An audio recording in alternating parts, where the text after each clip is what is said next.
I don't know if I'd introduce you that way. No, I wouldn't. Good evening, everyone. Call Call to order the I knew you were. regular meeting of the Perry Municipal Authority. It is May 21st, 2018. Roll call, Dixie. Colburn. Here. Gilbert. Here. Franklin. Here. Hicks. Here. Ahern. Here. Seabolt. Here. Morrell. Here. Stroller. Here. Johnson. Here, I do declare a quorum. This evening, our invocation is by Reverend Josh Bell of First Christian Church. Reverend, if you would, please. Would you please pray with me? God of justice and mercy, thank you for the gift of life and the opportunity to serve the people of our city. Help us to act with character and conviction. Help us to listen with understanding and goodwill. Help us to speak with charity and restraint. And give us a spirit of service. Remind us that we are stewards of your authority and guide us to be the leaders of your people in need. Help us see the humanity and dignity of those who disagree with us and to treat all persons, no matter how weak or poor, with the reverence your creation deserves. And finally, God, renew us with the strength of your presence and the joy of helping to build a community worthy of the human person. We ask this as your sons and daughters, confident in your goodness and love. Amen. Amen. Thank you. Thank you. Item 1, consent agenda. One item only. Motion to approve. Second. Thank you. Roll call, please. Colburn. Yes. Gilbert. Yes. Franklin. Yes. Hicks. Yes. Ahern. Yes. Seabolt. Yes. Morrell. Yes. Stroller. Yes. Johnson. Yes.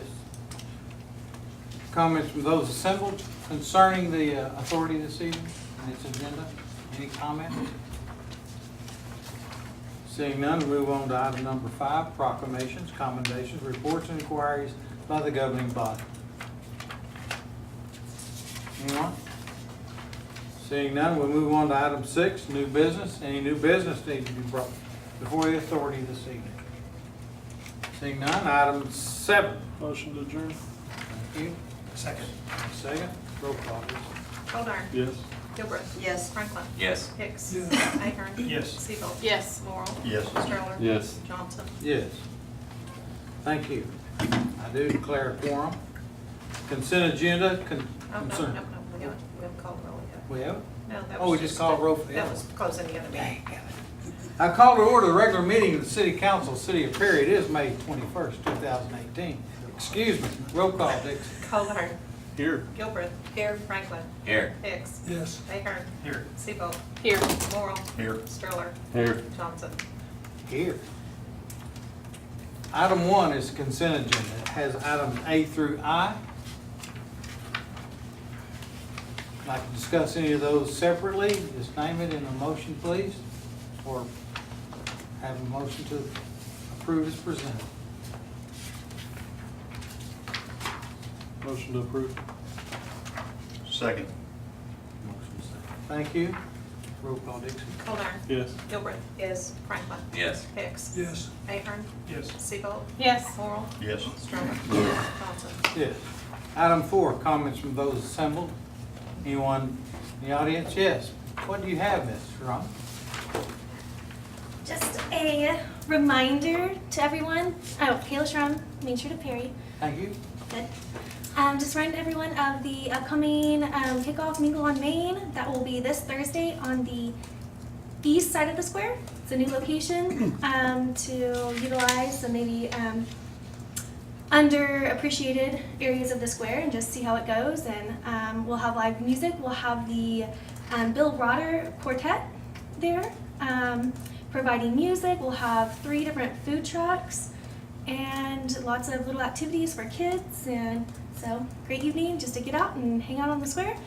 And then we just recently had our first bi-monthly meeting with our board of directors in order to prepare and have a very good strategic planning session for upcoming fiscal year. And we're really excited. We've been on a kind of a high this last year. We've had a lot of changes and a lot of exciting things happening, and the momentum is high, so we're excited to just keep that going.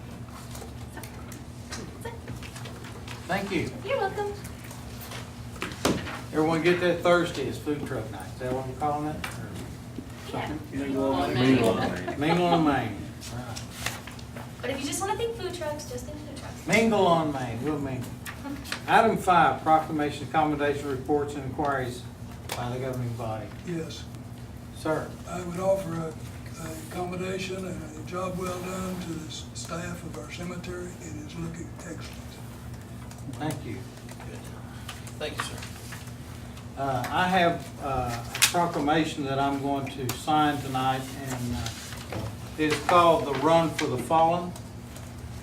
Whereas service to others is a hallmark of American character and central to how we meet our challenges, and whereas service is personified in our armed forces and the men and women who volunteer, and whereas sacrifices of the fallen represent the ultimate service of our nation, and whereas those sacrifices are paid daily by Gold Star families and loved ones left behind, and whereas American citizens owe a debt of gratitude and remembrance to those fallen and their Gold Star families, whereas honor and remembrance is dedicated to publicly recognizing each and every sacrifice, and whereas America's Run for the Fallen is the greatest organized running tribute to fallen service members and their families, and whereas this represents the best spirit of community, sacrifice, and service, traits we should all aspire to and espouse in our work, families, and social lives.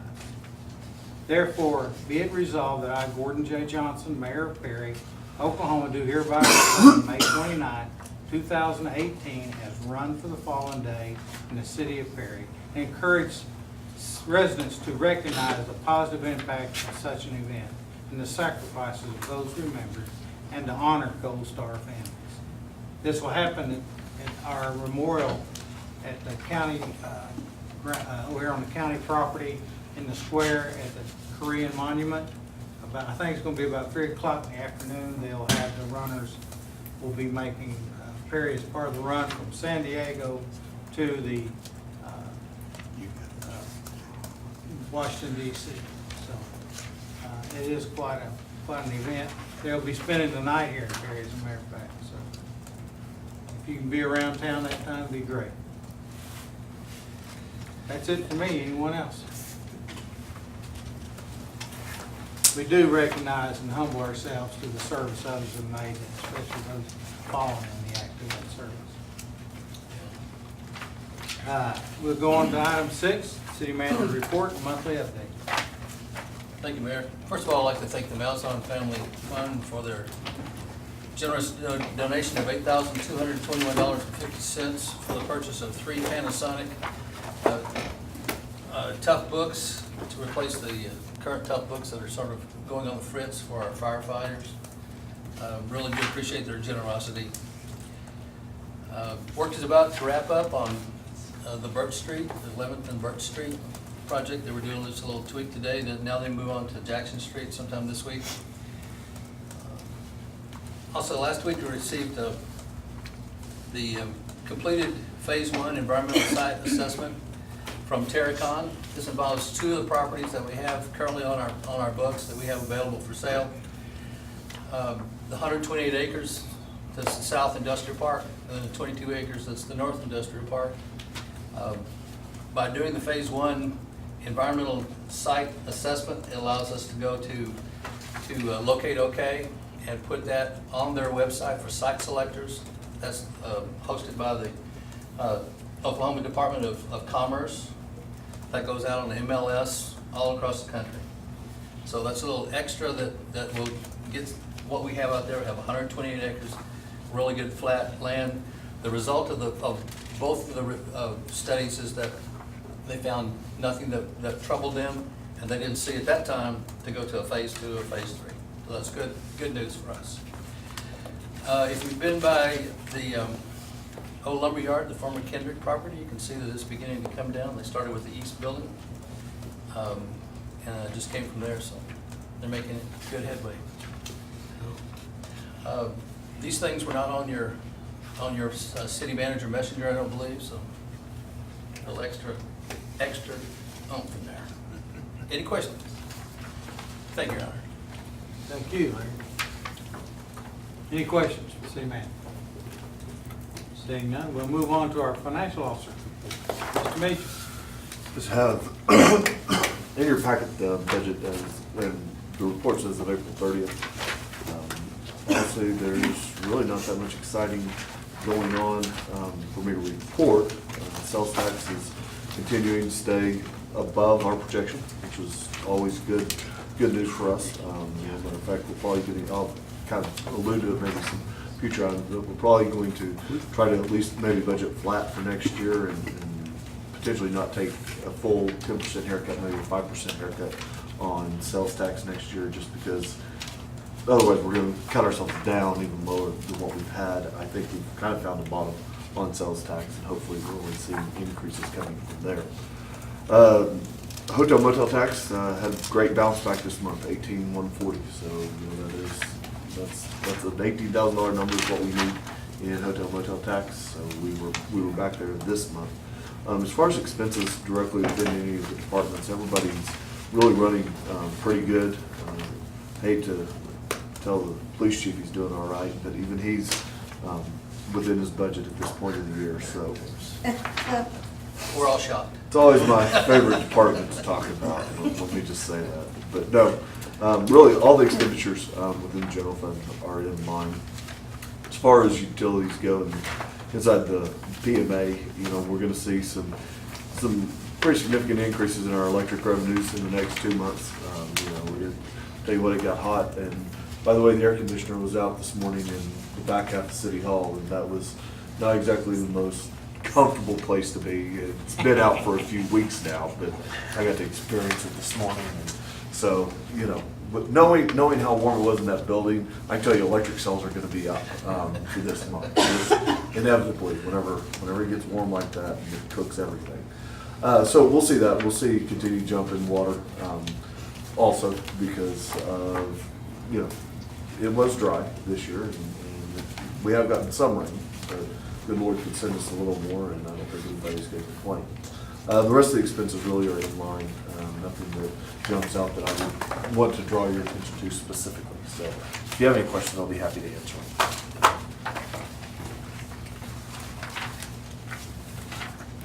Any questions? Comments or discussion? Thank you, Mr. Major. Item 8, receive the FY 2018-2019 budget and discuss the budget with the CFO. As required under the Municipal Budget Act, we have to provide you all a draft of the budget before June 1st. And then from this budget draft, we make changes, we get things going. We'll hold a public hearing. Actually, we'll probably hold a public hearing on the first meeting in June. Dixie will get that published this next week for the public hearing. We'll have the public hearing. We'll try to adopt the budget at the second meeting. Worst case scenario, the budget has to be adopted by the 23rd of June. So that's just municipal budget rules. It's not like we can really do anything about it. So with that being said, this is draft 1 of tonight's budget. I've already got comments from Earl that he does see a few more cuts that need to be made. And yes, we're in the process of getting through those. But as I mentioned, these were hot off the press. Bill was complaining his hand was getting burned over there from heated paper. So these were hot off the press tonight. They are a work in process. We will be addressing these. A couple of things one in particular thing that I want you all to note that is in the general fund right now, and that's $300,000 additional reserve for the hospital. In looking at what those numbers were and the last update I received this morning, right now it's about dollar for dollar what we owe in accounts payable, which effectively Stillwater has advanced. It is dollar for dollar with what the reserved AR number is. My concern is that reserved AR number consists of a significant amount of individual payees at this point, and the timing of those collections and how well those collections actually come out could become questionable, especially as time goes on. So we've got some reserves there. We've not met the 90 days and the 120 days where they make additional reserves to get some of those dollars. So in being conservative, we've put $300,000 in this number related to that. So of the 524 right now that we're showing as a net decrease in the general fund on that front page, $300,000 of that is hopefully money that we will not have to expend.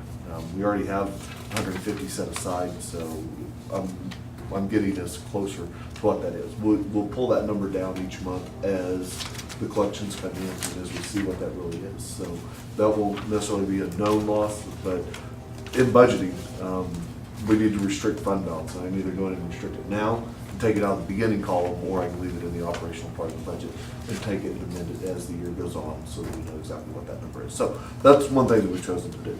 As far as capital projects and what you see, the first round of cuts to the capital projects are in this budget. There will be potentially more capital projects that are getting cut. Just for a little more clarity this year, I went ahead and left in last year's requested capital projects because, as you guys remember, when we adopted last year's budget, we pretty much gutted capital projects because we were at the last minute and we were trying to get things done. We found out sales tax was going down significantly, and so we cut capital projects. So this year, unlike in the prior years, I've left in this budget what those capital projects were last year, just so you can kind of see.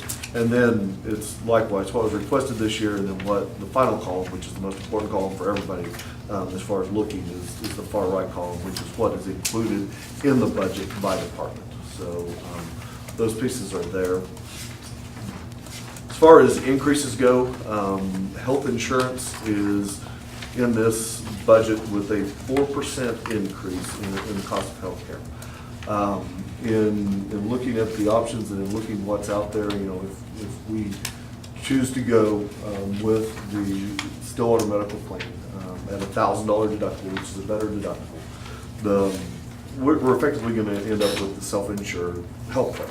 And by going to self-insured, we run out with two numbers in these projections. We run out with a quantified maximum. So we know what the maximum cost is going to be. Then we also get an expected return, you know, planned cost for the year. The difference in those two is about $200,000 in the cost. But because we're going self-insured and because we're going that route, we're going to have to reserve the full amount. So what I'm proposing that we do is not try to bite all extra $200,000 of that in 1 year. We have significant fund balance carryover. We can budget against that fund balance carryover.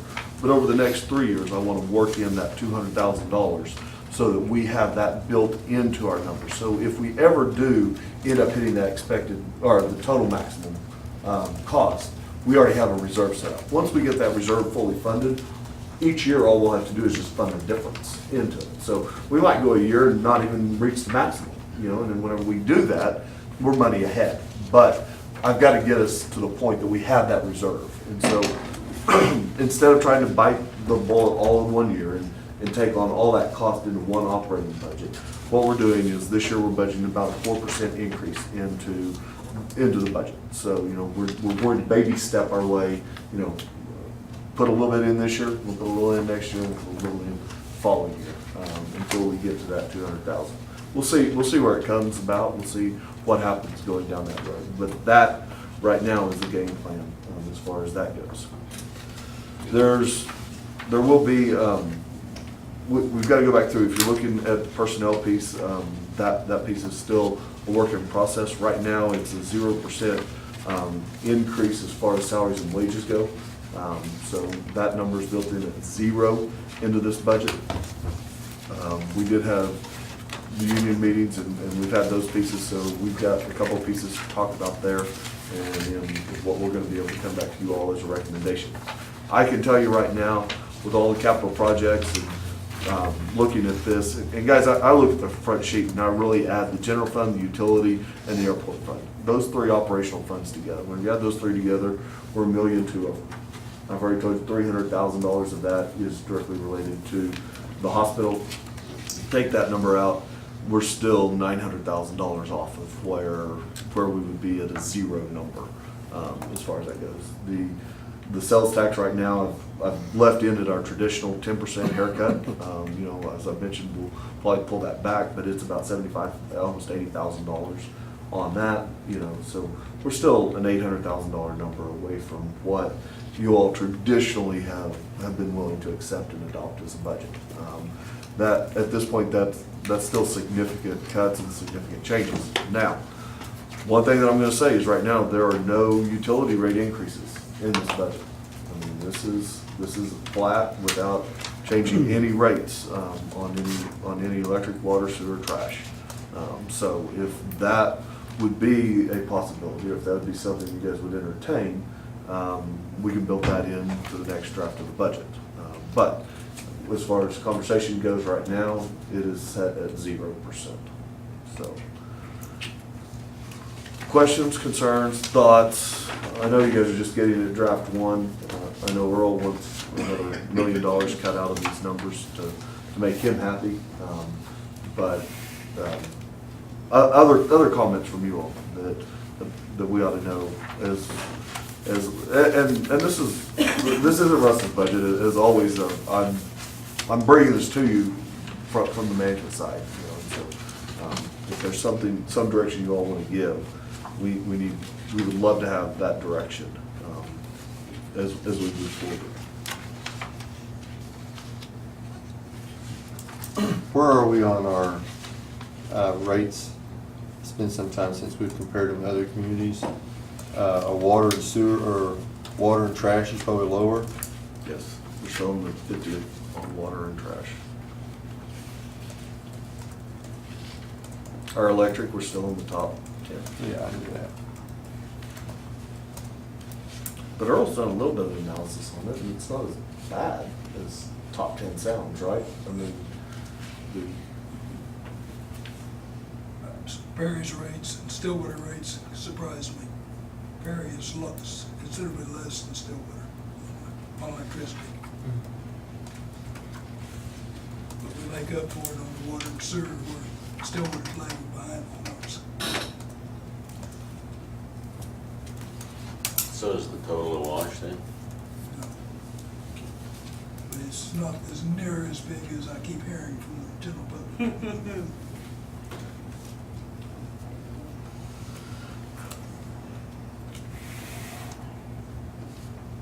I would like to entertain simplifying our rate structure.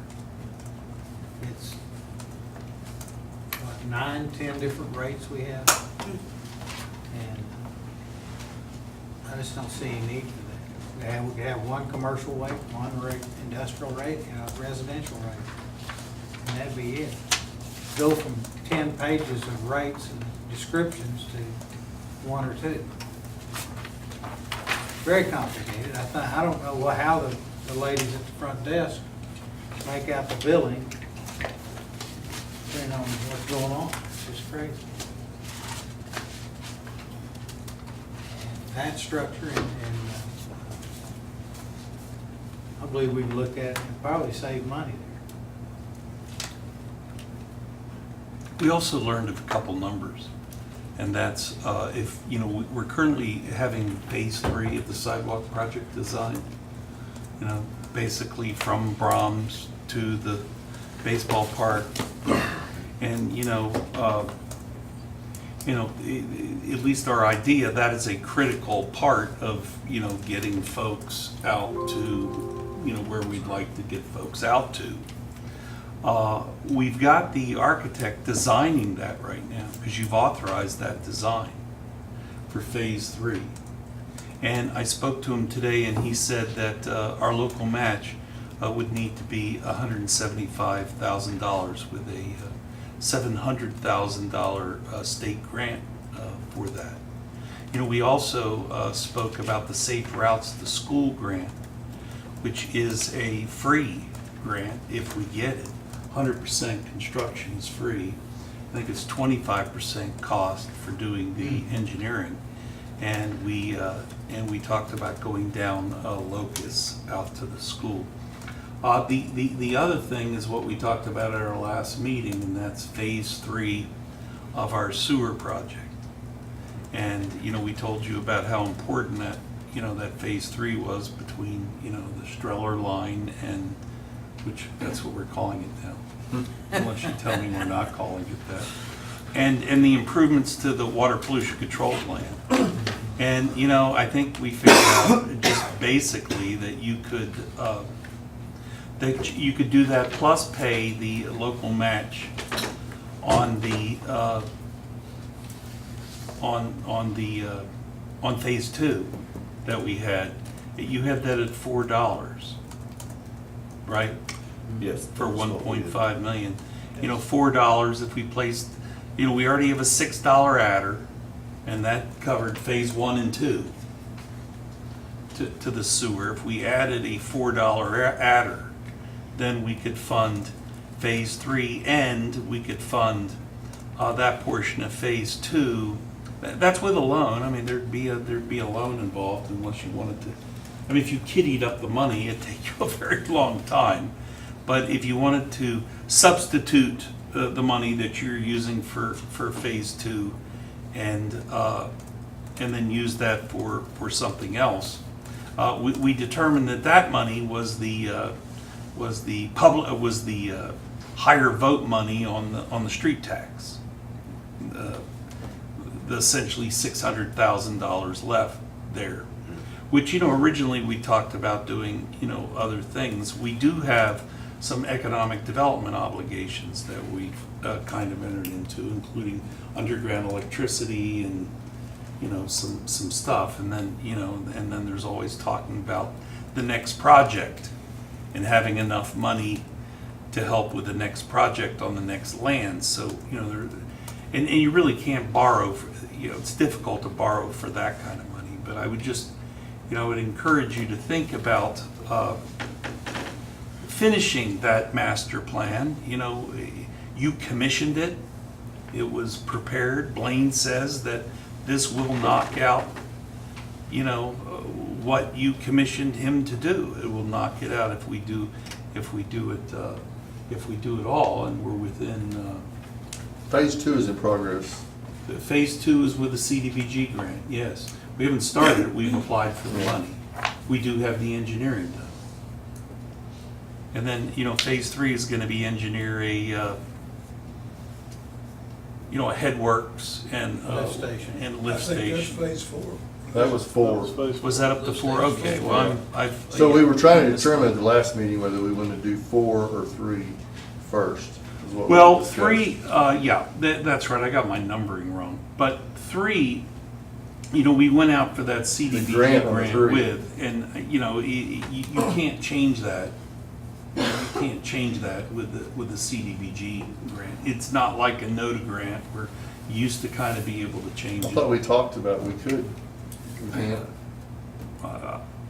I know of no way to change. You can alter them if it's the same type of project, you know, but to go to a headworks to that one, and I'm just, you know, encouraging you to, you know, if you think that it will bear it. We've got the plan, we've got the contractor. Who knows if we'll have that amazing contractor. Not that we can pick him every time, but he seems to be the one that comes up with it. He's doing such an amazing job. I have so many problems everywhere else with contractors. I mean, it just ends up in litigation and demands on surety. And I'm not guaranteeing that he would get it to sleeve the Streller line, but, you know, chances are he would probably deliver the best price. And it would just be nice to handle those issues, inflow into the manholes and all that, actually finish something that you commissioned to do and said that was important enough, because you've certainly spent enough money on engineering and bring that all together. But it would require, you know, unless you dedicated some, you know, carry forward, you don't want to do that, right, Russ? No, I mean, let's talk about the cash that we actually have Okay, right now. In the street bonds, we're gonna have about $830,000. In the capital outlay money, we've got about $618,000. And then in the AMR, we have $1,700,000 set aside. So those are really capital dollars still available for us to spend today. and commit, those go. Streets have to go to streets. We don't have any choice on that. Capital outlay are discretionary dollars that we have. And likewise, as much as against it, but, I want AMR, but at the same token, that's a priority piece. That is not a committed AMR money. That was capital improvement dollars that were also set aside. So, looking at that, we're talking about $2.3 million that's available to spend. How much would it cost to do 3 and 4? Do we have that projection? $1,750,000. That's with the grant? Yes. 3 and 4, $1,750,000. Sidewalk, phase 3, another $175,000. The hospital commitment, we've talked about that. The other two big pieces were the west side substation, about $2 million, but it's a funding piece that MISO will fund for us, and then some additional electric improvements on the west side. Russ, what are your numbers on 3 and 4? I mean, we have, 1.75. I mean, it's $1 million to do 4, and then 3, $750 for 3. well, 3 I thought was, the grant come out of that. yeah, the grant came out of that. I Well, I had thought, that as net of the grant. I thought we were like 300,000 short or something. Wasn't that? And I After think the- we were after the grant? $529,000 short, but that, we took from that, you take away the 150 or so we'd already pledged toward Yeah. the 159,999. yeah, I think that's the correct number, and that brings it down to more like 350. Yeah. So 350 and 1 million, but you still have engineering in there. So, 1.5, I think that's, yeah, but I think that's closer. At last meeting, there was a request for a sheet of paper that summarized all of these. Is that sheet still under development? Yes, sir. I wanted to see it before we move any further. Yeah, you do. I'm with you.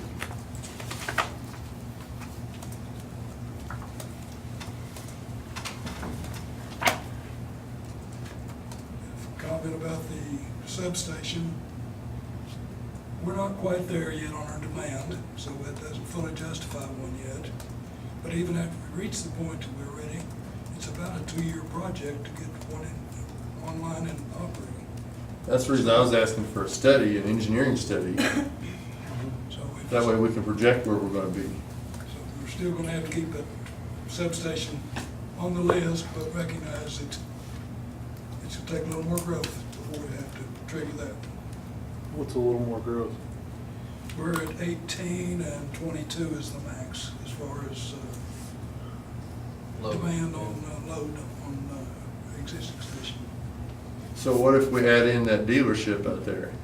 Brian checked with OMPA, and he said there's really, unless you have a forge, a foundry that's pulling something equal to half of, Ditch Witch or a third of Ditch Witch, he said you could line up dealerships, truck stops all up and down there, and we would be within our ability to power them without cost. And he did that in front of the mayor. I had the mayor there, and I wanted to make sure that, he would do it in front of, one of you. But he said absolutely that we have enough right now to do that. Don't worry about the West. Now, if you get a manufacturing entity in here that, is, with a forge and they want to power it by electricity or something, or have a giant demand, it could mean something. But Do we have any kind of email or anything from OMPA saying that? Dixie says we do. Yeah, there was something said. Could we at least contact Wadley and see what they're pulling down there? Since this will be- They made a demand of a voltage or amperage they'd be using, and it was somewhere around 600. Yeah, it's in the contract, and he has spoken, Brian has spoken to their guy, I forget. Mark Bennett probably? Yeah, Yeah, to probably their Mark guy, Bennett, and they can facilities fully guy. meet, we can fully meet that demand. There is gonna be a cost though for underground, and that's gonna cost significantly more than stringing poles up there. But, you know, long-term, it was the intent of, you know, the council, you remember that, Earl, to have that underground. There's even a provision in the covenants that speaks to that. The whole area out there is to be totally underground. Yeah. The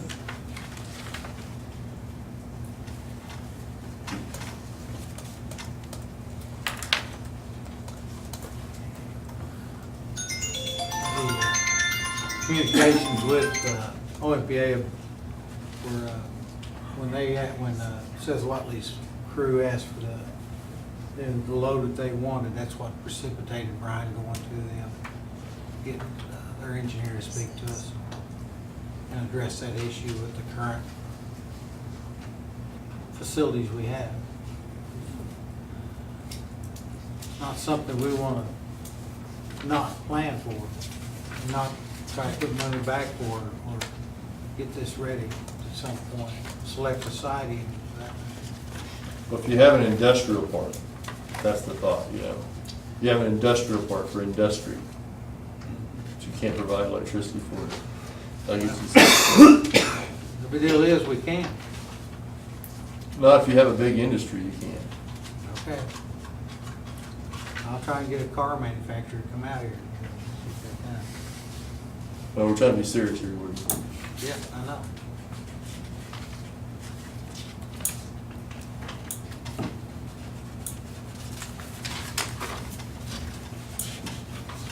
Let's keep it going.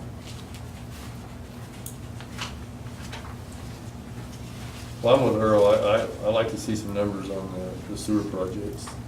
Find out for sure what it's gonna.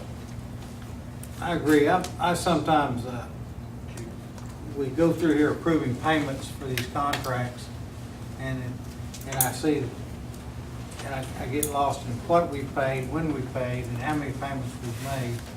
And I'd like to see that list also, and see if maybe the payment's numbered, and maybe we have, I don't know. I just sometimes get lost in which project is where and what we're actually paying. I think that's easy to take care of. And to have a project list with our priorities, schedule, and demands that we may have for the future, I think is, we've been looking for a 5-year plan for a long time anyway. That'd be nice if we could have that before we have a strategic planning as well. Yes, sir. So that we can, Important. yes. Last year's audit showed we had about $13 million outstanding debt. I would like a breakout to us about how much we're paying each month, each year on each of those, and when their projected ending is. We've had that before. Wouldn't that be in the budget, I mean, the audit, like a payment schedule? Yeah, I've got a work paper that we do for the audit that literally rolls out each issue by year, principal, interest, total, rolls them all up into one. I think you'd like to see that. That's what I want to see. Yeah, a little more detail than what the audit shows, but yes, I've got a work paper, I will. Kind of a dashboard. Yes, yeah, it's what we use on the back end to make sure that, that all the numbers roll and everything, sure. But yeah, I'll send you a work paper. For long-range planning, we need to know when some of these are going to come off the. Absolutely. Off the list. Absolutely.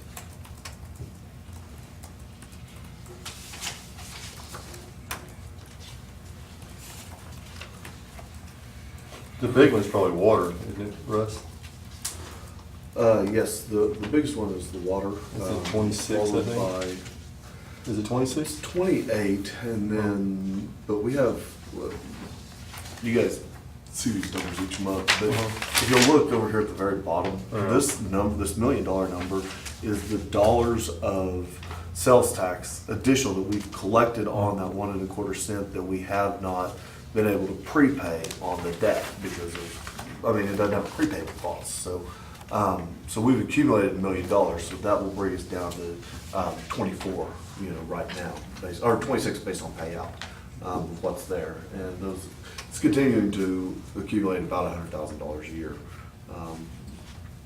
Fingers crossed that sales tax comes back up. Well, that's what we were putting aside. But bottom line, the nice piece is, we've got $1 million, so, you know, we've got a whole lot of room to work with that debt piece. You know, I really do appreciate, thank you, Earl, for doing it, but whenever you go out and finance something, you know, we don't commit 100% of that sales tax. They left us a reserve out of that sales tax that if it fluctuated significantly whenever it was issued, from when it was issued, we would at least be able to make those debt payments for some period of time in the future. So that was nice.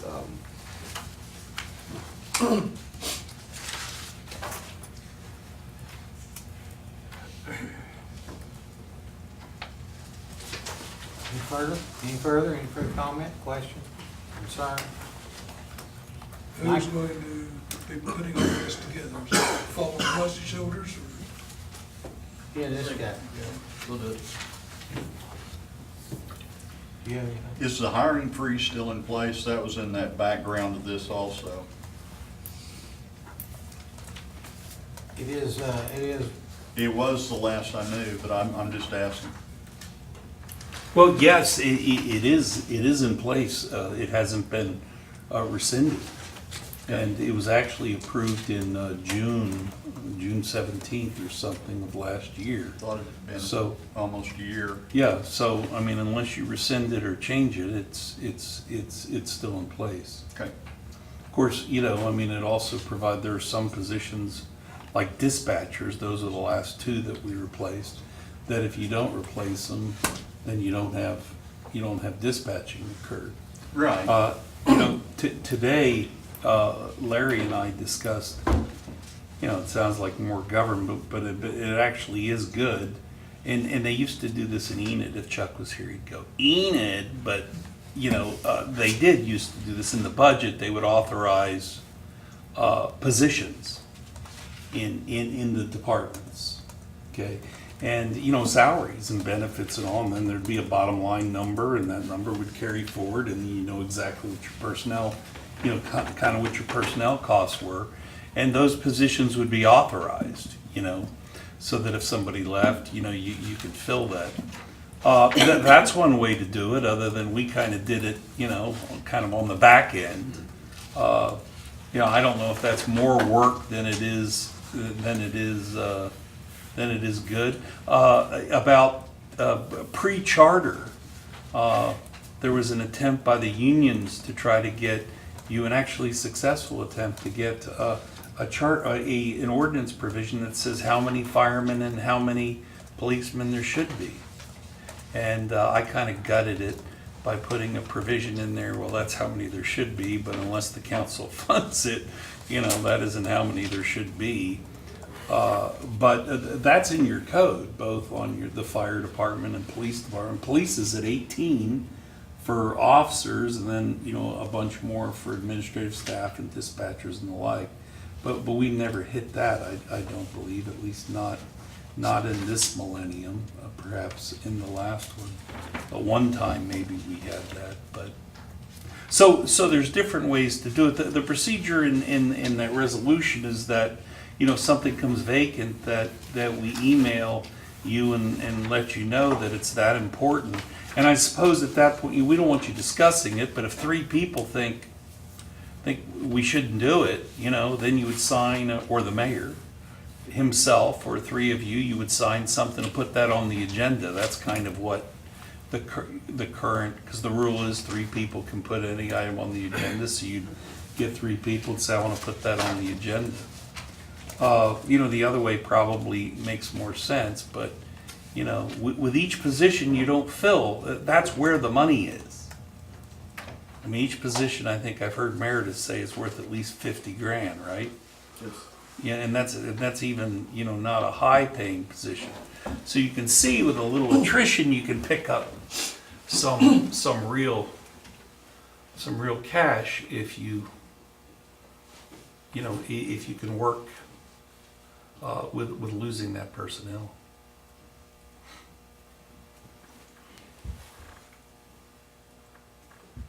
So it's in place right now.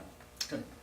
With that being said, I saw a position in the newspaper for full-time assistant airport manager. Mhm. That's pretty hard for me to justify. We talked about that while we were doing this budget here. And I think that there are positions for 2 full-time and 2 part-time. And right now, we're at 1 full-time and 2 part-time.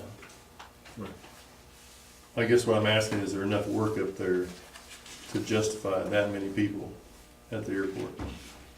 I guess that's what I'm asking. Well, we have coverage 7 days a week. There's somebody on the weekend. And when one of those guys is down, then the other part-timer, both of them are retired, don't really want to work a whole lot of hours, then we have an issue there. What do? We close the airport or not service?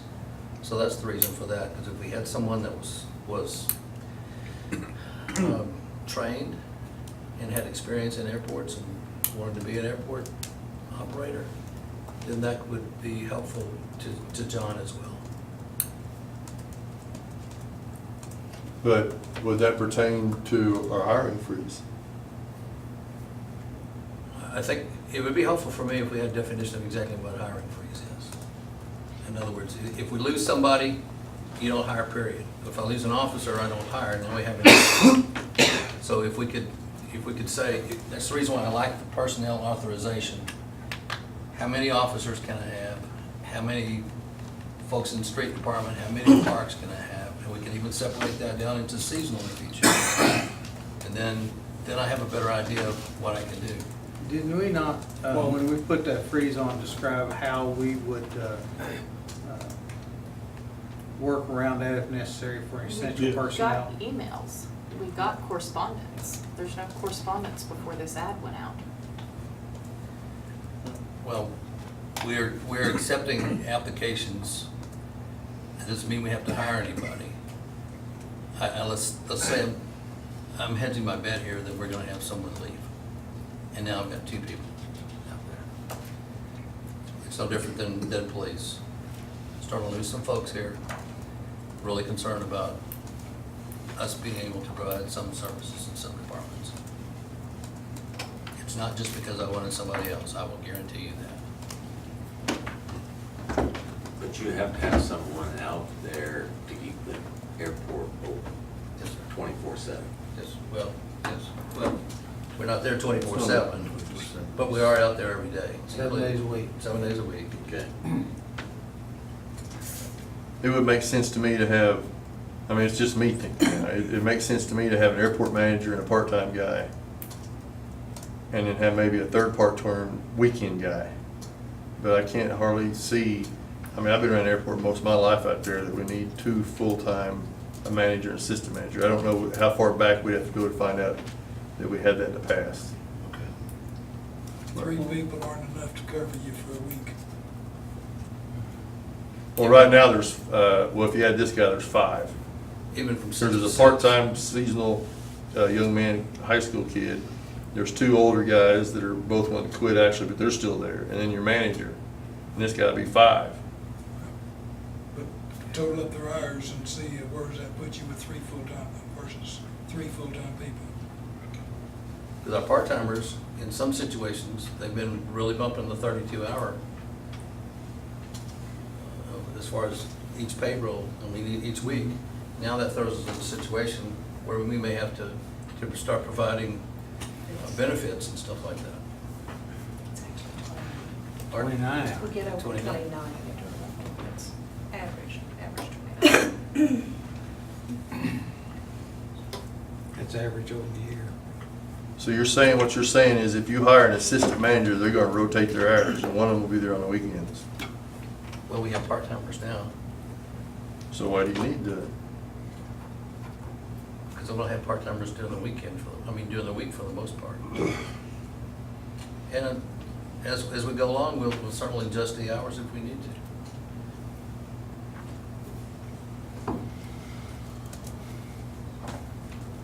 I guess my concern back around the freeze part is that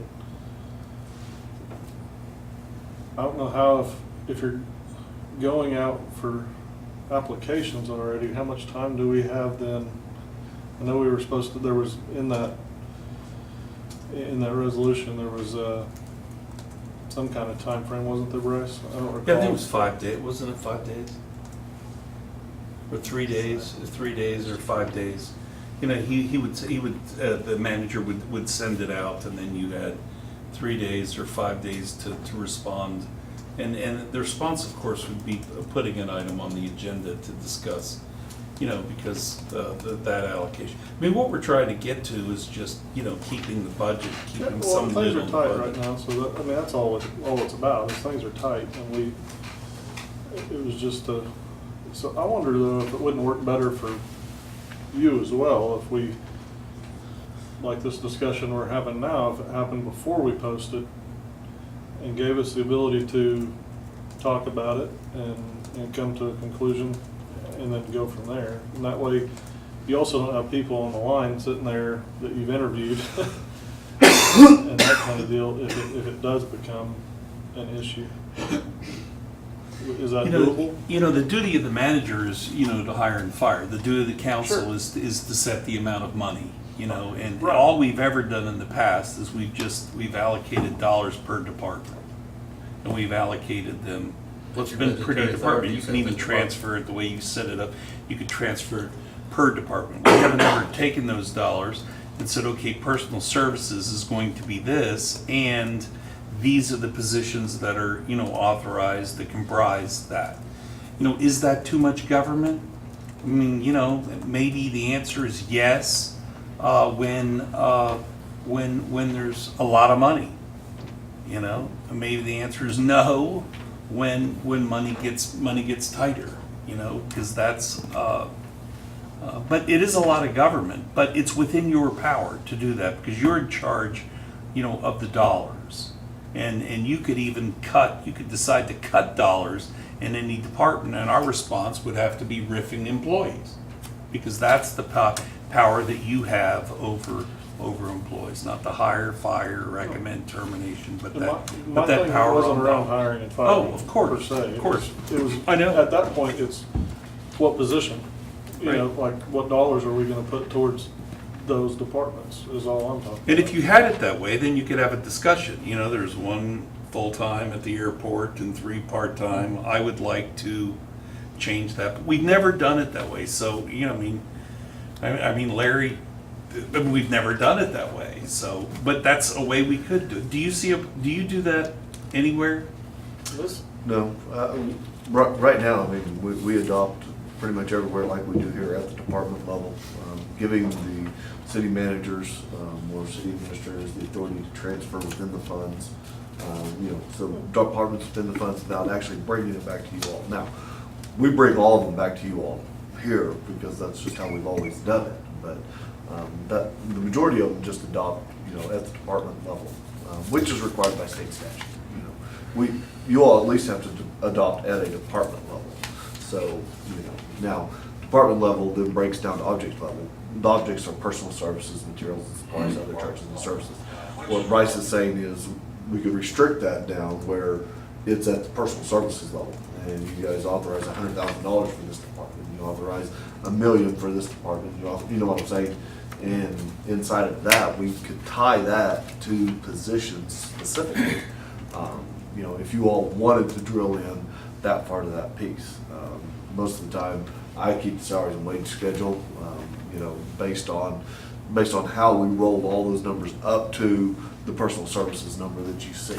I.e., whenever you look here for general government, 218,302, you know, I mean, you guys, the second page, the first number in the expenses, you know, you guys, that 218,302, you guys have no idea names, you don't know how many people, you guys have honestly never cared, you know, internally what that piece is. I've got a schedule that tells me exactly what that roll-up is to get me to that 302 and who is in it and how those dollars, you know, play out. And so, you know, we can do that without any problem and provide it for you at that level if that is what you really want to see. If not, Were we At what, I'm sorry, Derek, weren't we at one point subsidizing the airport, it wasn't paying its own bills? Are we The- still doing that? No, the airport has always been at a net loss. The thing that has kept the airport functioning all these years is oil and gas. Oil and gas, and it revenues. fell out. Yeah. And then as lease bonus has come back and as FAA, one of the things that happened was we had 2 grants out, you know, I mean, effectively 2 grants out at one time. We were waiting on closeout on one and the other one we were starting. And so we had quite a significant expenditure sitting out there. And we had run the fund balance down in the FAA, in the airport account, down very low. It subsequently has come back, and then we had another extra little money increase this past year. And so we're back to about $400,000 in the airport outside of subsidies. So airport losing $100,000 a year right now, you know, we can honestly keep that up for about 3 more years. You know. Now, whenever we do that, the problem with running airport out of money is as the FAA grants come in and as we apply for those, we will have to go to the general fund Match money. for match money instead of just using airport money for match money, you know. So it gets to the point of how far do you want to take the fund balance of the airport down? You know, I mean, if you want to say at all times, we want to keep at least $300,000 in that account, then I'll tell you, this year you could adopt this budget as it is, but next year, we're gonna have to start subsidizing it so we can keep a $300,000 grant match, you know, level in there. It's, guys, whether it be an airport, whether it be a golf course, whether it be a library, whether it be the Parks and Rec, you know, I don't care what it is, all of them are quality of life issues. And at some point, you have to decide this is how much we're willing to subsidize to have this activity. We have been blessed here that our oil and gas revenues have consistently been able to support the airport at the level that it is, you know, and the feeling has always been as long as it continues to support itself at the level that it is, nobody around the council table has ever looked at it and said any more than that. You know, it comes, it goes, it comes, it goes, we get money in, we get some royalties in, you know, but net, all in all, it has always been able to sustain itself. You know, now, we go out, for instance, one of the things in here was $40,000 for a hangar. You know, I mean, that was one of the things that we cut out of the capital projects. Larry, you know, as he was going through, trying to make these cuts earlier, you know, he cut it out. I have a long-standing rule related to building things for rent, and it's not popular, but bottom line, if you can't pay for it in 10 years, then if the rents don't pay for it in 10 years, then you don't build it, you know, and that's just always been my rule of thumb. If I was a person in business and I was investing Russ's money, that's my rule of thumb for buying real estate. Can I get a return on it? Can I, effectively, this 10 years pay for it from the revenues coming in.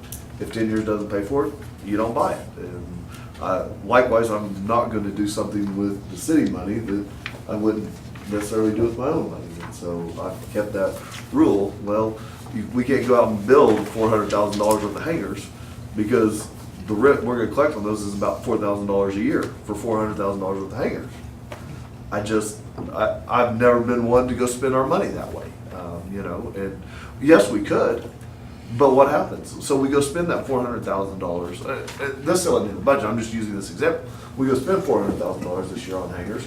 Next year we come around budget time and we need a subsidy of $100,000 to put back in the general fund. So guess what really paid for that money at that point? Yeah, the general fund's going to end up paying for the hangars. Because had we not built the hangars, we had $400,000 in the account, you know. Likewise, so how do we spend that money down, and what's an appropriate level? I mean, what's an acceptable loss level at the airport, you know? And I'll look around. Each of you probably have a different number. We've never had to drill into that, and we've never had to say specifically, I don't want that loss more than $50,000 a year. I don't want that loss more than $20,000 a year. Whatever your comfort level is, you know, we've never done that. Because there are limited resources for the airport to make money. Royalties being the biggest one, fuel sales are the second piece that come in. Our hangar rents are $18,000 a year out there right now. Who wants to go build more hangars? I mean, all the hangars we have rent for 18,000. You know, I've never been on the side of let's go build more hangars.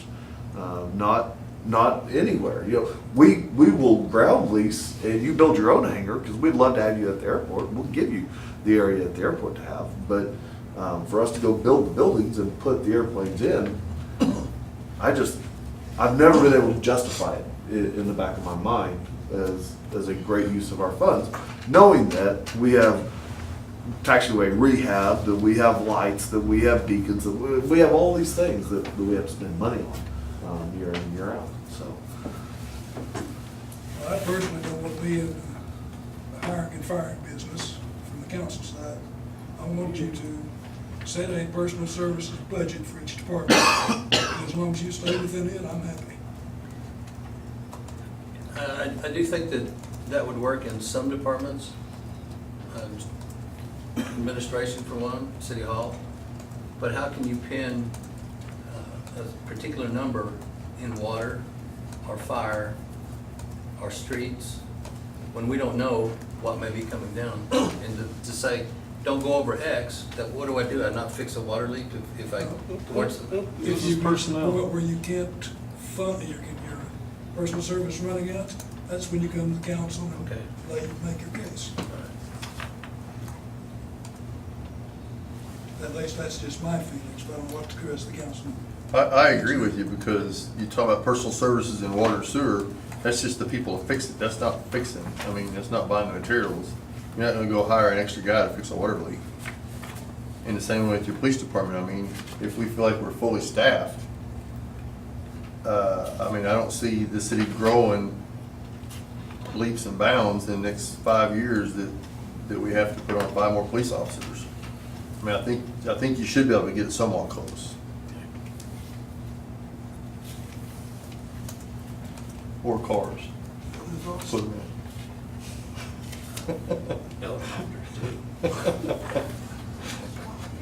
Listen, we're gonna soup up that golf cart of yours and get ready with it.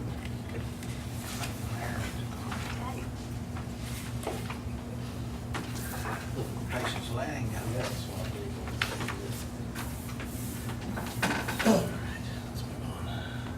Anyone else? Got any more comments? Thank you. We'll move on to item number 9.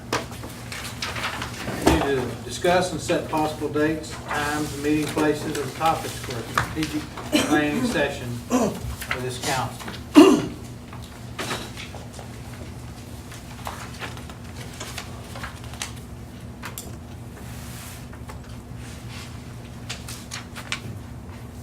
Anyone have a preference on dates, times, and locations? Well, the last couple of times we've done it at the Holiday Inn. I always thought that was pretty nice. Yep.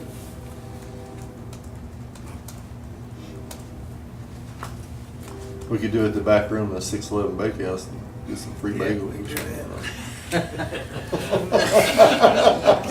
Silence is consent. Happy to help. Think you may have another. Do it after hours. Yeah, business I after. want fresh bagels. They'll be fresh. Okay. A couple of days ago. Day old. You toast them, it doesn't matter. No, I thought the Holiday Inn was great. I mean, I don't know. Everybody up for next Monday? Next Monday.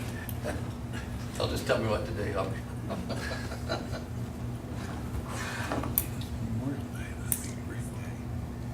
What day? Memorial Day. I'll be out of town the second full week of June, from the 9th to the 13th, 14th. I will too. June's a busy month. Yeah, don't cause me cancel my vacation. And what day is that again? The week after Father's Day, I'll be supposed to be on a fishing trip with some friends. You stay at I'm in. the first week. Anything? Anybody got anything? First week Second week. of June. Yeah. Second week, third week, fourth week? Fourth Russ, week. when do you come back? Vacation of the month program.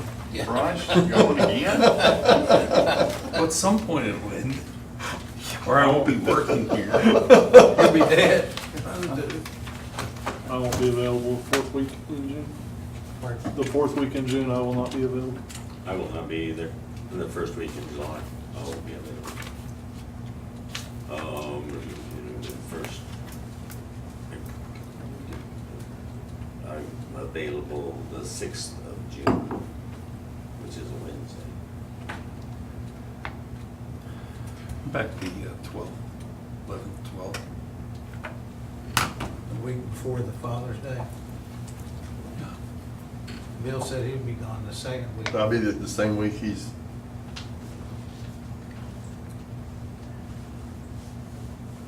I'll be back the Wednesday or Thursday before Father's Day. Thursday before Father's Day is the 14th. Yeah, Wednesday or Thursday, I'll be back I'm gone. on that week. I'm gone the whole week. So what about the week after? Did someone say they had something? I do, Oh, okay. And I'm, and then and we're the they're week both after that. gone. Yeah, so June is just about, unless we do it. I can plan for more 4th of July is far enough out. I think all of us could plan something here, doesn't it not? First week will be the holiday week, is it not? Mhm. So we've moved to July? What about the second week of July? Someday in there to be fine. Probably work for me.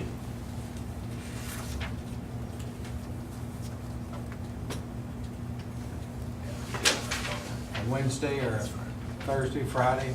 The 11th? Wednesday, the 11th? Okay. Everybody? Dix has got a look on her face. It's not real good for me, but I can, Okay, the 12th. Thursday, Thursday would work. Okay. 12, the 12th, July 12th. July 12th. starting at, What have we done in the past? What time have we started? Oh, wait, 8? 8 or 8:30. 5 or Whenever you 8:30. start something at like 8, that. I have to be on the road at 6. Not that I'm 8:30 complaining, but, I mean, if you can give me 8:30, that's at least a little more. Brian said he'd bring you bagels. then You might we- need, might need more. then We can start at 9. Yeah, let's just start at 9. Start at And on an 9. 8-hour day. 9 to 5. 9 to 5. Subway last year, wasn't it? Yep. We got a lot done last year now. I don't think we got anything done, Gordon. I don't think so. No, it was from 6/11. Yeah, it was from 6 to That 11. was That it? the first one I ever. Yeah. Yeah, I'll send out an email, we can take orders, and then we'll have to have somebody come pick them up, right? Because I had a dog die at noon too, and didn't get to eat my club sandwich that Brian had made me. It was a banner day. Yeah, we'll have to buy our own sandwiches. That's right. You gotta buy. But I'm good for that. Actually, Bryce will. No, buy actually, lunch. Russ will. I bought lunch today. Bryce will- Unless- Between Bryce and I, we'll make sure lunch is provided. Yeah, How's that sound? that's right. We'll provide lunch. Bryce and I'll make sure lunch is provided. Yeah. I remember someone in the past always made a point to let everybody know he didn't eat a sandwich. Remember that too. Who was that? Lynn. Oh, yeah, that's right. We'll make sure lunch is provided. Yeah. From 6-11, by the way. Right. Or some local farm. That's all we got to say. It's on a Thursday, I can at least eat 6-11. I mean, it's horrible going up there on Mondays. Still complaining about it. Yeah, we are. We get there early enough, we can do their breakfast, and they won't know we didn't stay there. Continental breakfast, just wipe it out in about 5 minutes. They usually do have coffee and stuff. Yeah, man. And they've told us before we could eat. And that's what the mayor does on Yeah, they've vacation. done it. Just tours of motels. Where's my dog? All right. We got, What's the agenda? we Pardon? will work on it, Okay. Bryce and I. Okay. Yeah.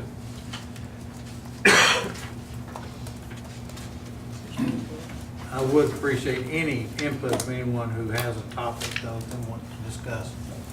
and delve into that thing, you let me know. But Bryce and I'll put an agenda together.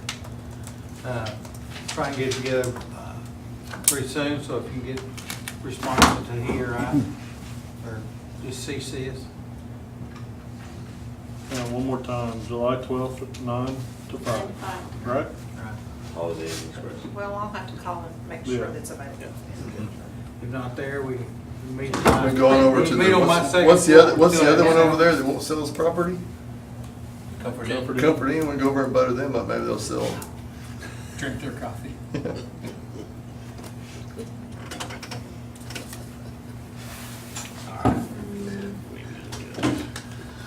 Yes, Jim? No, I'm good. Nothing? All right, thank you. I'm good. Thank you, everyone. I really appreciate it. Can we move on to item 10? Discuss the sidewalk and pedestrian improvement project phase 1 and 2. City staff has met with the architect and ODOT officials and will report the current status of the project at the meeting. We do have a set of plans sliding around the table here if any of you'd like to. I'm not sliding. They've been looked at. The front page kind of shows the limits of the project on the time sheet. Jim, is there a layout plan in there that shows the whole thing? I didn't see one.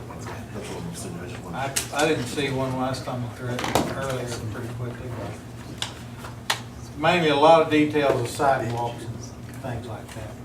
Right now it ends at Brahms, right? Yeah.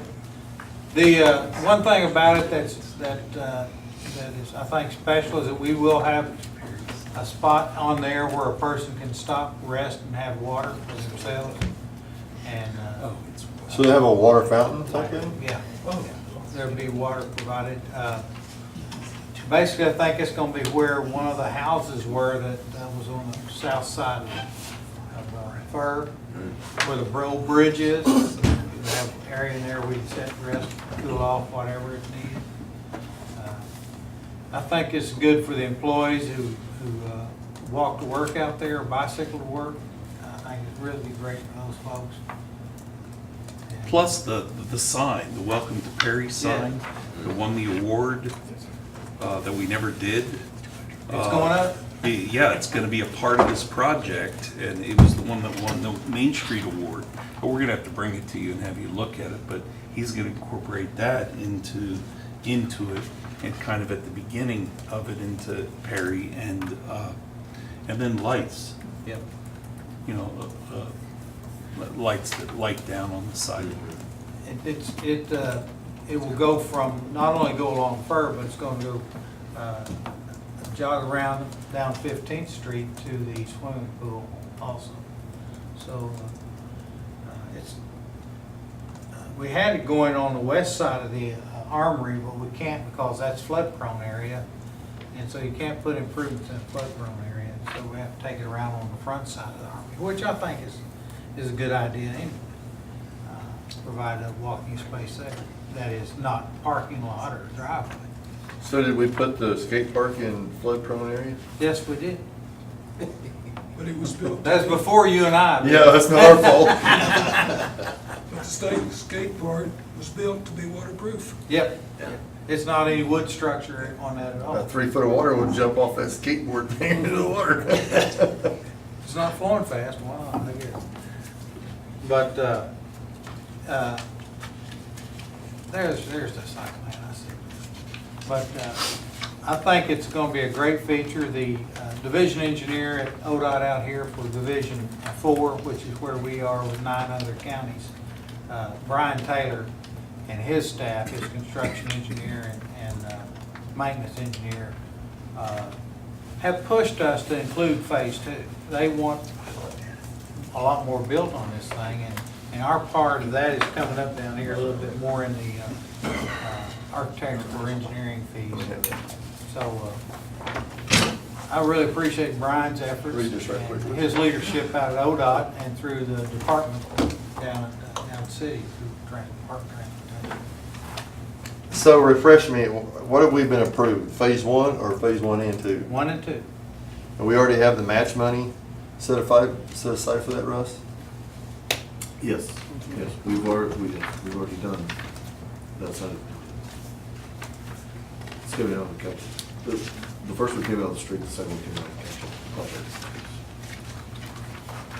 So where is it at then? I mean, is it ready to construct or we're No, still this is- waiting on? This 60% plans, Yeah. but the rest of the plans are gonna come very quick. Yeah. He talked about 2 weeks. So, I mean, They want to let it to bid for summer construction. yeah, that's what we think.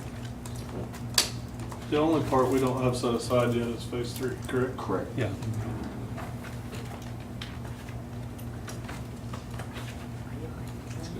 No?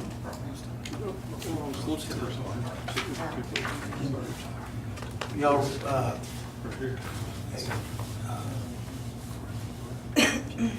item 11 addresses the engineering fee, the station question. I'm sorry, Gordon. That's all right, we'll move on just a second. There's still Oh. I think it's a great, this is the type of project ODOT used to call enhancement projects. It wasn't part of street paving or bridge building. It was to help communities have safer sidewalks and more sidewalks. We in Perry have been blessed with sidewalks in the past, but as you've seen them in the last few years, some of those 50, 60, 70-year-old sidewalks are pretty bad shape, if not totally grown over with grass or broken up where they're hazardous. This will take care of a fur from 8th Street out to 15th, and from 15th on the south side, all the way out to the west driveway of the Brahms store. And phase 3 will go from there out to BMAC. I think it will provide a pedestrian avenue, actually, that will serve us well for a number of years.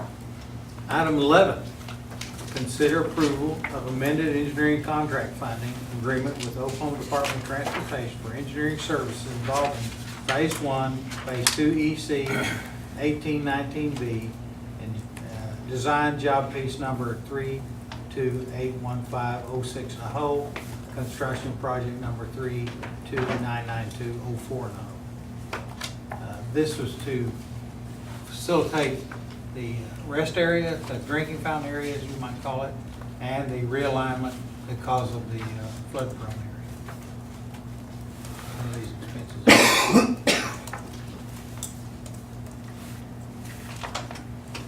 I really think it's kind of neat that they went along with the 15th Street sidewalks that we requested to in this project. At first, it was just all along First. So what's the grand total on that one? You know, I've forgotten The rest, do you know? On which, the project. Is it back there? Sidewalk Did I project. miss it? What's the match? You're asking for the match? Basically the total match, yeah. And what's the total match for 1 and 2? 320,000. Didn't remember the. The contract in here, we should have. I don't have it right here in front of me. Yeah. They were about 160 each.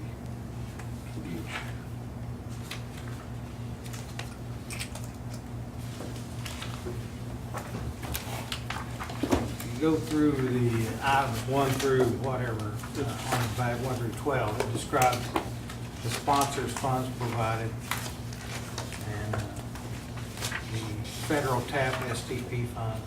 Yeah. There's a breakdown on the last page. I missed it. Okay. I believe that's what that is.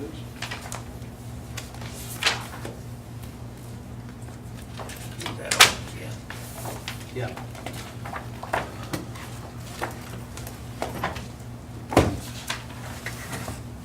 They're asking that for another 3,000 going along with the 40 we already committed. Say motion to approve. Second. Thank you. Any comments? Roll call, Dixie. Goldar. Yes. Gilbert. Yes. Franklin. Yes. Hicks. Yes. Ahern. Yes. Seafold. Yes. Morrell. Yes. Stroller. Yes. Johnson. Yes. Thank you. We'll move on to item 12, authorize the mayor to execute an oil and gas lease with Charter Oak Production Company LLC in Section 6, Township 20 North, Range 1 West of the Indian Meridian, Noble County, Oklahoma for $27,512.50 bonus for 155 acres and 3/16 royalty interest pursuant to their bid. Motion to approve. Second. Any comments, questions? Roll call. Kolar. Yes. Gilbert. Yes. Franklin. Yes. Hicks. Yes. Ahern. Yes. Seabold. Yes. Morrow. Yes. Stroller. Yes. Johnson. Yes, thank you. Item 13, consider approval of payment of an invoice in the amount of $241,541.58 to Evans and Associates for the 2018 street improvements at East Boundary, 12th Street, Birch, and Grove Streets, and Jackson Street.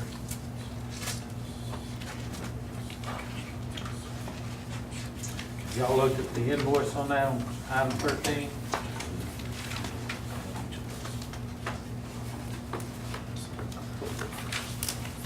Just a,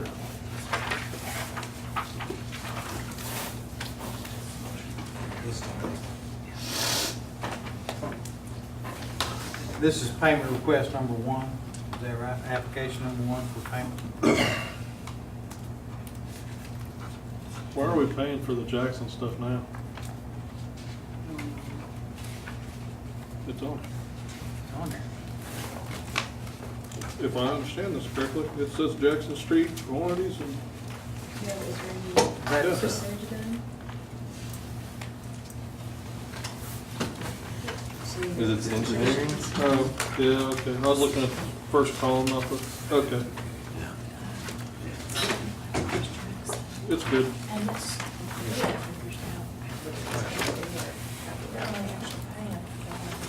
well, yeah. Look at the bid tabulation in the back. Dixie just pointed this out. Yeah, no, I got it now. You find it? Yep, Yeah. I'm good. The total's over $1 million. This is a payment application number 1. I think I lost it. Sorry. So do I have a approval of this payment request? Any questions? Boundary is done completely then, or they're still working on it? I haven't been out there. I have to It's done. defer. I'm pretty I know certain. traffic's on it. What now? I'm sorry, what was the question? Boundary, East Boundary hasn't been open for probably 10 days. and this is almost open. Uh-huh. They had it blocked off earlier today. Right. And they are tearing up Jackson Street. I was there Yeah, today. they are tearing it up. I think Bill ought to be a little happy with that one. Yeah, it was funny because they said they were gonna do 9th to 8th was gonna be the last. Steve and Frank said that was gonna be the last stretch they were gonna do on that project, and that's where it started. So it was very funny. You have a motion. Motion to approve payment. Second. Motion and second. Thank you. Roll call, please. Kolar. Yes. Gilbert. Yes. Franklin. Yes. Hicks. Yes. Ahern. Yes. Seabold. Yes. Morrow. Yes. Stroller. Yes. Johnson. Yes. Item 14, discuss the priority of capital improvement projects and available funding. I think this is what Earl and I was talking about a while ago. Gonna table this till next meeting? Until we have paper in front of us Okay. that lay out the details, yes. That's what we want. Okay, make a motion to table. Motion table till next meeting, or until we get the documents in, on the meeting after that. Roll call. Who's second? Jim, second. Jim. Kolar. Yes. Gilbert. Yes. Franklin. Yes. Hicks. Yes. Ahern. Yes. Seabold. Yes. Morrow. Yes. Stroller. Yes. Johnson. Yes. Item 15, consider appointment trustee number 2, Memorial Hospital Authority. This position is nominated by the medical staff, appointed by the council. Medical staff has nominated Dr. Julian Ceason. So moved. Second. Any questions or concerns? Roll call, please. Colern. Yes. Gilbert. Yes. Franklin. Yes. Hicks. Yes. Ahern. Yes. Seabolt. Yes. Morrow. Yes. Stroller. Yes. Johnson. Yes. Item 16, payments to Monsoon Consultants. Item A, authorized payment of engineering fees for Phase 3 of sanitary sewer capital improvements in the amount of $7,932.50. Then item B, authorized payment to engineering services for wastewater treatment plant lift station upgrade in the amount of $2,447. The invoices are attached. Do I have a motion? Do I have discussion? We have to, one motion to get both? No, we do each one. Item A, then item, Motion to approve A. Second. 16A, roll call, Dixie. Colern. Yes. Gilbert. Yes. Franklin. Yes. Hicks. Yes. Ahern. Yes. Seabolt. Yes. Morrow. Yes. Stroller. Yes. Johnson. Yes. On Motion item- for item B. Thank you. Second.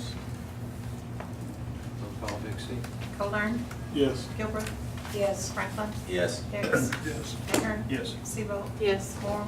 Yes. Stroller. Yes. Johnson. Yes.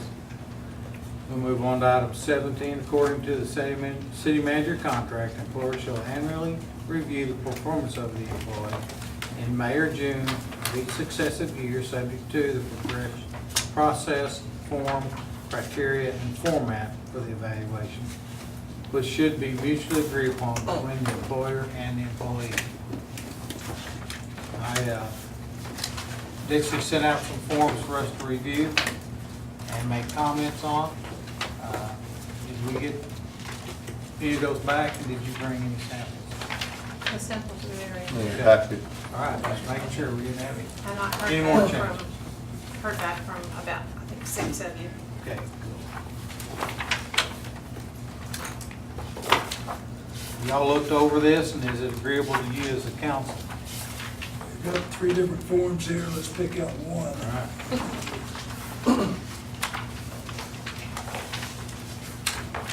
The ones I heard back. What is this city of OJ? Just one. These are just, Oh, This Judge. one I made. The Oh. ones I heard back from, the we'll majority make it wanted fit. this form. Well, I thought it was kind of weird. I know it's where they originated at, but I'm like, where'd they come from? Okay. And everybody else wanted yours. So this one? Are you talking about the first one? Dixie? Yeah, most In the comments. packet? This one right here that has the color on it? That one is one I made up, kind of starting to From put it the other one. in there. The majority asked for that form, which is actually form number 2 of the others. Right. One person asked for form number 1. So this is form Prefer- number 2? Is that what you Yes, said? that's form Okay. number 2, trying to put it into our format. Okay. It's still a draft, it can be changed. I think there's some good questions on here. I'm not sure that the council is qualified to answer them all. Well, that was part of my question. Yeah, and that's. Yeah, because does the city manager maintain standard of respect for the department heads and the, I mean, we don't have, We're not there. we don't interact with them, so, I mean, Well, I it's mean, kind of hard for us to answer that question. yeah, I mean, I have a lot of questions about it. I wrote that to Dixie. I mean, for one, we're going to evaluate Larry on an instrument that he's never seen before.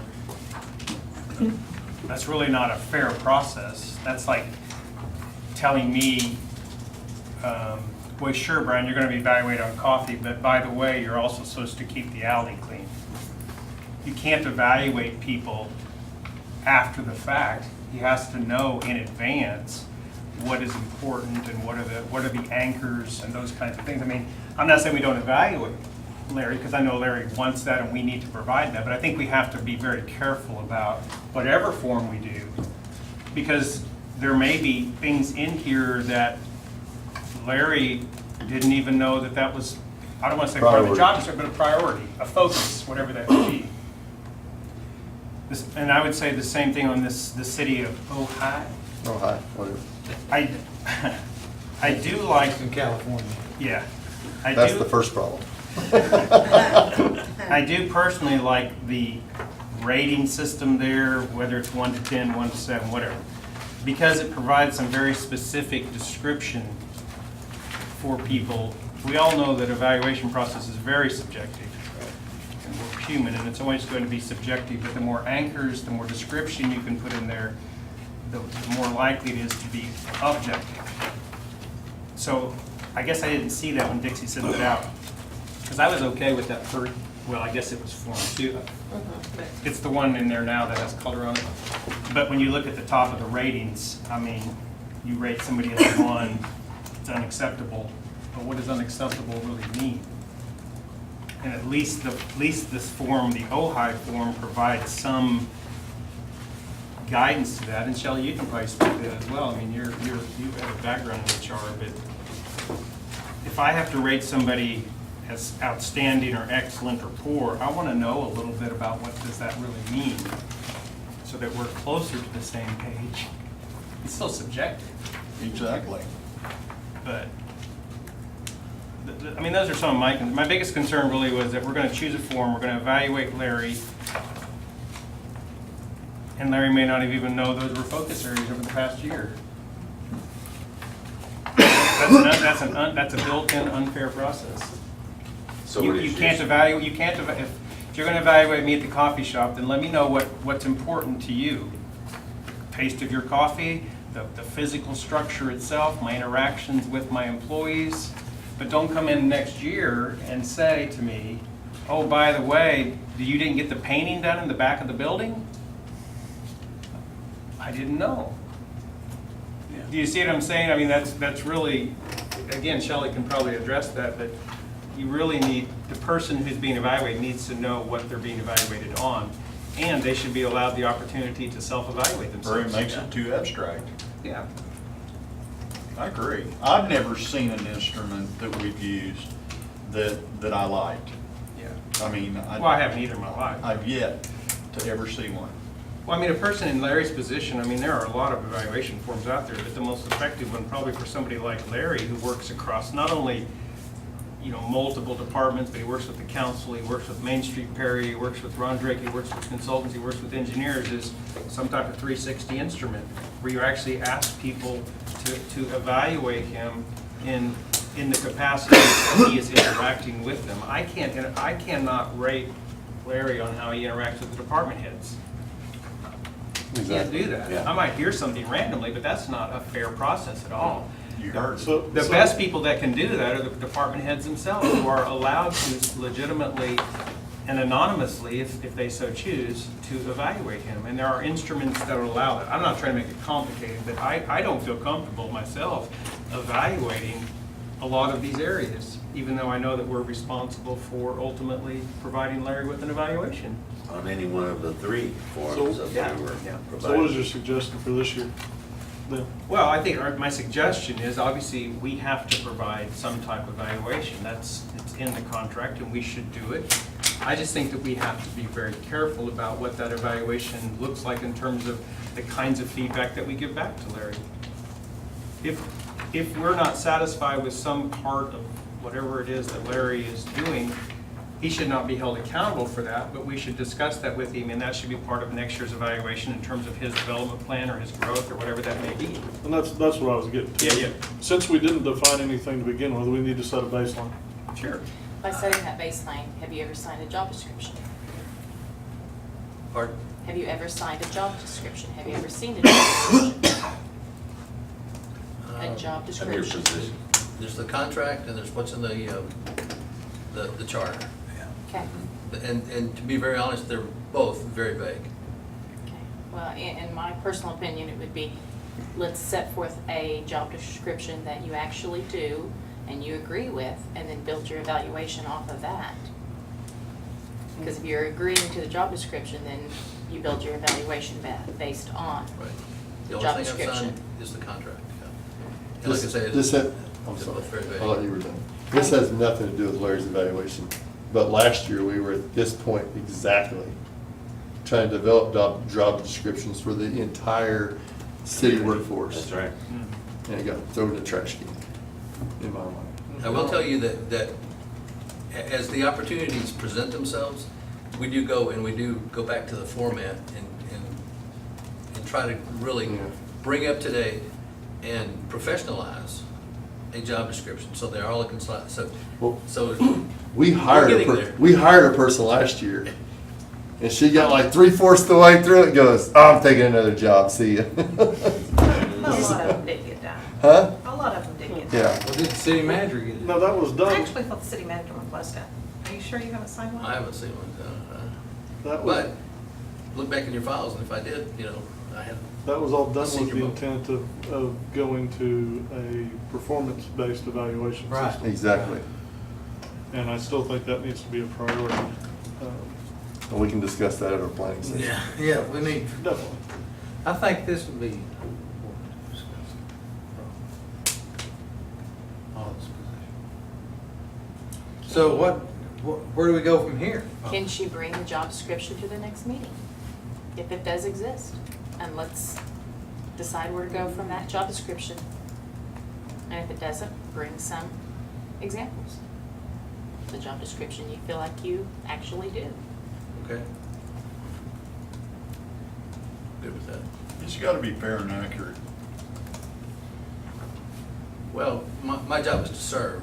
I just need to know how y'all want me to serve. But you need to know the ramifications, because to us, your job to serve, you may not be serving the way that we want to, and we need to be on the same street. I know the ramifications of not being able to serve. But you understand what I I'm get trying that. to It comes say, in with all the due territory. respect, Yes, I do. we've gotta be on the same street, same Absolutely. page. Yeah. Well, then what's your pleasure, So council? we only have 2 more meetings to meet the contract requirements. That's why I'm asking, what are we gonna, Can we expedite this process by having 3 or 4 get together and? Well, sort this I out? don't Or think, how? I mean, it's in the contract that we do it in May or June, but if it rolls over to July, and as long as we're in the process, I don't see it being that big a deal. You may get As long as we start, extension. as long as the progress is in place. I come back to work in July, okay? No, I'm good with you. Let's get it right. Because Yeah. it's not just what's gonna affect me, it's gonna be the next guy Yeah, or the gal. I totally agree. yeah, I agree. So let's think. Ron, you brought up great past. points. how about we don't even do a formed evaluation this time? And we give that feedback in the meeting, that what we want him working on, so he knows exactly what it is that we expect. And that defines what we evaluate on the next year. Would that work?